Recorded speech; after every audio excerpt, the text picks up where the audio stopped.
नमस्कार, सप्तधारा न्यूजमध्ये आपले स्वागत आहे। आज मंगळवार दिनांक 21 नोव्हेंबर 2023 न्यूज बुलेटिनमध्ये जाणून घेऊया आजच्या ठळक घडामोडी।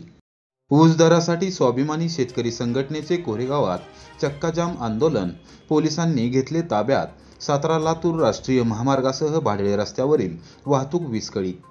ऊसाला पहिला हप्ता प्रतिटन 3,500 रुपये मिळावा। मागील हंगामातील ऊसाला 400 रुपयांप्रमाणे दुसरा हप्ता मिळावा या मागणीसाठी मंगळवारी स्वाभिमानी शेतकरी संघटनेच्या वतीने कुमटे फाटा येथे चक्काजाम आंदोलन करण्यात आले। या आंदोलनामुळे सातारा लातूर कोरेगाव भाडळे या प्रमुख मार्गावरील वाहतूक खंडित झाली। ऊस दराचा प्रश्न तातडीने निकाला नाही तर आंदोलन अधिक तीव्र करू असा इशारा स्वाभिमानी शेतकरी संघटनेचे कोरेगाव तालुका अध्यक्ष जीवन शिर्के यांनी दिला। दरम्यान आंदोलनाची व्याप्ती वाढत असल्याचे पाहून पोलिसांनी आंदोलकांना ताब्यात घेऊन पोलीस ठाण्यात नेले। तदनंतर त्यांची मुक्तता करण्यात आली। चिमणगाव येथील जरंडेश्वर शुगर मिलसह जिल्ह्यातील अन्य सहकारी व खाजगी साखर कारखान्यांनी मागील हंगामात गाळप केलेल्या ऊसाला प्रतिटन 400 रुपयांचा दुसरा हप्ता द्यावा या मागणीसाठी गेले महिन्यापासून संघटनेचे पश्चिम महाराष्ट्रात ठिकठिकाणी आंदोलन सुरू केले आहे। सातारा जिल्ह्यात आंदोलनाची व्याप्ती वाढत चालली आहे। मात्र साखर कारखान्यांकडून या मागणीला अद्याप अनुकूलता दर्शवण्यात आलेली नाही। स्वाभिमानी शेतकरी संघटनेने मागील हंगामातील दुसरा हप्ता व चालू हंगामासाठी पहिल्या टप्प्यात 3,500 रुपयांची मागणी केली आहे। मात्र याबाबत कारखानदारांकडून कोणतीच भूमिका जाहीर करण्यात आलेली नाही। राज्याचे साखर आयुक्त त्याचबरोबर जिल्हा प्रशासन या नात्याने जिल्हाधिकारी या मागणीकडे दुर्लक्ष करताना दिसून येत आहेत। त्यामुळेच चक्काजाम आंदोलन हाती घेण्यात आले असल्याचे जीवन शिर्के व ज्येष्ठ शेतकरी पदाधिकारी ज्योतिराम झांजुर्णे यांनी सांगितले।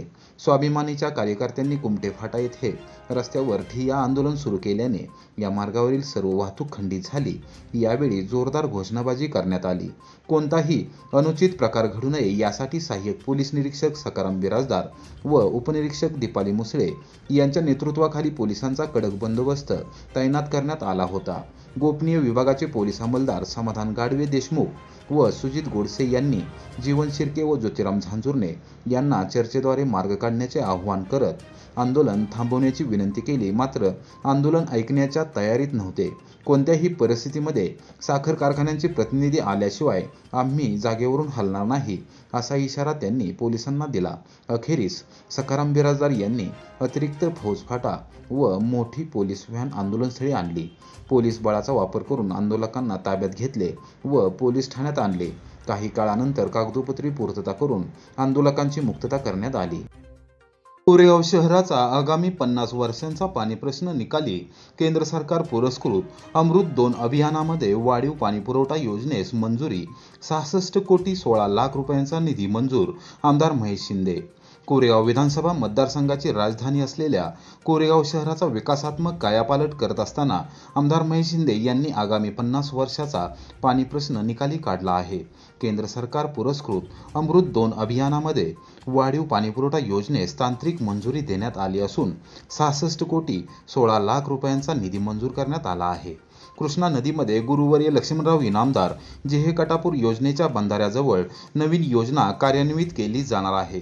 70,000 लोकसंख्येसाठी प्रतिदिन 3.5 लाख लिटर क्षमता असलेली ही पाणी योजना असून एकूणच शहरवासियांना दिलेला शब्द पूर्ण केला असून कोरेगावला सर्वाधिक मूलभूत सोयी सुविधा उपलब्ध करून दिल्या आहेत अशी माहिती आमदार महेश शिंदे यांनी दिली। 2019 मध्ये कोरेगावकर नागरिकांनी विक्रमी मताधिक्य देत विधानसभेत जाण्याची मोठी संधी उपलब्ध करून दिली। त्यांनी टाकलेला विश्वास सार्थ ठरविला असून रस्ते, गटर्स, स्मशानभूमी, उद्यान, बागबगीचे, प्रशासकीय इमारती आदी कामे मार्गी लावल्यानंतर पाणीपुरवठा योजना अधिक सक्षम करण्याकडे विशेष भर दिला होता। त्यास केंद्र सरकारने अमृत 2 अभियानामध्ये मंजुरी दिली असून प्रत्यक्षात 66 कोटी 16 लाख रुपयांचा निधी मंजूर झाला आहे। महाराष्ट्र जीवन प्राधिकरणाच्या पुणे प्रादेशिक विभागाचे मुख्य अभियंता RS रहाणे ठाणे यांनी तांत्रिक मान्यता दिली असून निधी देखील वर्ग केला असल्याचे आमदार महेश शिंदे यांनी सांगितले. जिल्हा नियोजन समितीचे सदस्य राहुल प्रकाश बर्गे, कोरेगाव विकास आघाडीचे अध्यक्ष तथा प्रथम नगराध्यक्ष प्रशांत उर्फ राजाभाऊ बर्गे, नगराध्यक्षा दीपाली बर्गे, उपनगराध्यक्ष तथा पाणी पुरवठा व जलनिस्सारण समितीचे पदसिद्ध सभापती सुनीलदादा बर्गे यांनी मुख्याधिकारी विजया घाडगे व सहयोगी नगरसेवक नगरसेविकांशी संवाद साधून प्रत्येक प्रभागातील पाण्याची गरज लक्षात घेऊन नवीन योजनेची डिझाईन तयार करून घेतली आहे. कृष्णा नदीवरच कटापूर गावच्या हद्दीत गुरुवर्य लक्ष्मणराव इनामदार जिहे कटापूर योजनेच्या बंधाऱ्याजवळ नवीन योजना कार्यान्वित केली जाणार आहे. तेथे जॅकवेल पंप हाऊस उभारण्यात येणार असून त्यासाठी अमृत 2 मधून या योजनेला केंद्र सरकारने मंजुरी दिली आहे, असेही आमदार महेश शिंदे यांनी निदर्शनास आणून दिले. केंद्रीय जलशक्ती मंत्री नामदार गजेंद्रसिंह शेखावत यांच्यासह मुख्यमंत्री नामदार एकनाथ शिंदे, उपमुख्यमंत्री तथा जलसंपदा मंत्री नामदार देवेंद्र फडणवीस यांनी कोरेगावच्या पाणीपुरवठा योजनेसाठी प्राधान्यक्रमाने मंजुरी देण्यासाठी प्रशासकीय अधिकाऱ्यांना सूचना दिल्या होत्या. सातारा जिल्ह्याचे पालकमंत्री नामदार शंभूराज देसाई यांनी सहकार्य केले आहे. नवीन पाणी योजना ही अत्याधुनिक असून देशातील मोठमोठ्या शहरात राबवलेल्या योजनांवर ती आधारित आहे. नवीन वॉटर ट्रीटमेंट प्लांट साकारणार असून जलशुद्धीकरणासाठी नवीन तंत्रज्ञान आधारित यंत्रणा कार्यान्वित केली जाणार आहे. ही योजना इको फ्रेंडली डिझाईन केली असून नगरपंचायतीच्या वीज बिलामध्ये मोठ्या प्रमाणावर बचत होणार आहे. वीज बिलावर होणारा खर्च निम्म्याहून कमी होणार असून विकास कामांसाठी व कर्मचाऱ्यांच्या पगारासाठी अतिरिक्त निधी उपलब्ध होणार आहे, असे नगराध्यक्षा दीपाली बर्गे व उपनगराध्यक्ष सुनीलदादा बर्गे यांनी सांगितले. या राज्याचे मुख्यमंत्री आदरणीय एकनाथजी शिंदे साहेब आणि उपमुख्यमंत्री देवेंद्र फडणवीस साहेब या दोघांनी पहिल्यापासून कोरेगाव शहराच्या विकासाला झुकतं माप दिलं. कोरेगाव शहर हे अमृत 2.0 या केंद्र सरकारच्या योजनेखाली निवड झालेलं शहर आहे. या शहराला 67 कोटी रुपयाची पाणी पुरवठ्याची योजना, याच्यामुळं 24/7 या शहराला पाणी पुरवठा करू शकणार आहोत. सोळशी विकास सोसायटीने पहिल्यांदाच दिला सभासदांना 10% लाभांश, शेतकऱ्यांमध्ये समाधानाचे वातावरण. कोरेगाव तालुक्याचे उत्तर भागातील शेवटचे टोक असलेल्या व दुष्काळी भागात मोडत असलेल्या सोळशी येथील विविध कार्यकारी सहकारी सेवा सोसायटीने पहिल्यांदाच सभासदांना लाभांश वाटप करण्याचा निर्णय घेतला. यावर्षी 10% लाभांश देण्यात आला असून तो शेतकऱ्यांच्या बँक खात्यावर जमा करण्यात आला आहे, अशी माहिती चेअरमन जितेंद्र सोळसकर यांनी दिली. सातारा जिल्हा मध्यवर्ती सहकारी बँकेशी संलग्न असलेल्या विविध विकास सोसायटीने सर्वसामान्य शेतकरी सभासदांचे हित जपत अत्यंत काटकसरीने कारभार केला. शेतकऱ्यांना आवश्यक असलेल्या विविध कर्ज योजनांच्या माध्यमातून कर्जाचा लाभ दिला. त्यासाठी जिल्हा मध्यवर्ती सहकारी बँकेच्या पदाधिकारी, अधिकारी व विकास अधिकारी यांनी सहकार्य केले. त्यामुळे आज सोसायटी प्रगतीपथावर असून शेतकरी सभासदांनी दिलेले पाठबळ मोलाचे ठरले असल्याचेही सोळसकर यांनी सांगितले. गावातील श्रीकृष्ण बहुउद्देशीय सभागृहामध्ये सर्व सभासद एकत्रित जमले. सोसायटी पहिल्यांदाच लाभांश देत असल्याने सर्वांच्या चेहऱ्यावर समाधान दिसून येत होते. चेअरमन, व्हाईस चेअरमन व संचालक मंडळाचे त्यांनी आभार मानले. विशेष म्हणजे सचिवांनी केलेले सहकार्य हे उल्लेखनीय असल्याने त्यांना देखील धन्यवाद दिले. भविष्य काळात केवळ कोरेगाव तालुक्यातीलच नव्हे तर संपूर्ण सातारा जिल्ह्यातील आदर्श व विकास सोसायटी म्हणून निश्चितपणे नावलौकिक मिळू असा विश्वास चेअरमन जितेंद्र सोळसकर यांनी व्यक्त केला. सातारा जिल्हा महाराष्ट्र वाहतूक सेनेची नवीन कार्यकारिणी जाहीर. जिल्हाध्यक्ष संभाजीराव जगताप यांच्या अध्यक्षतेखाली नवीन कार्यकारिणीची निवड.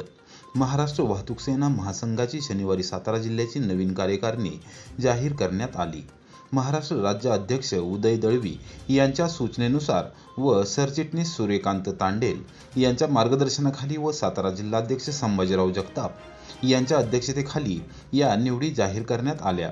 जिल्हा प्रमुख सल्लागार म्हणून वर्षाताई जाधव, सातारा उपजिल्हा प्रमुख विशाल जाधव, सचिव तानाजी सपकाळ, सहसचिव राजेंद्र अहिरेकर, चिटणीस दत्तात्रय सपकाळ, फलटण कोरेगाव विधानसभा अध्यक्ष निखिल गुरव, फलटण कोरेगाव तालुका प्रमुख रमेश अहिरेकर, उपतालुका प्रमुख राजेश पवार, तालुका प्रमुख अंकुश सोनकर, स्टँड प्रमुख योगेश लोढे, भानुदास नलवडे, साईनाथ जाधव तसेच जिल्हा सल्लागार म्हणून उत्तमराव नलवडे व बाबूराव दाने अशा निवडी करण्यात आल्या. गेली अनेक वर्ष सातारा जिल्ह्यात महाराष्ट्र वाहतूक सेनेने अनेक विधायक कामे केली असून नवीन पदाधिकाऱ्यांना संधी देण्यासाठी ही कार्यकारिणी जाहीर करण्यात आल्याचे जिल्हाध्यक्ष संभाजीराव जगताप यांनी सांगितले। वाटा स्टेशन येथील मध्यवर्ती कार्यालयामध्ये नवीन कार्यकारिणीची बैठक झाली।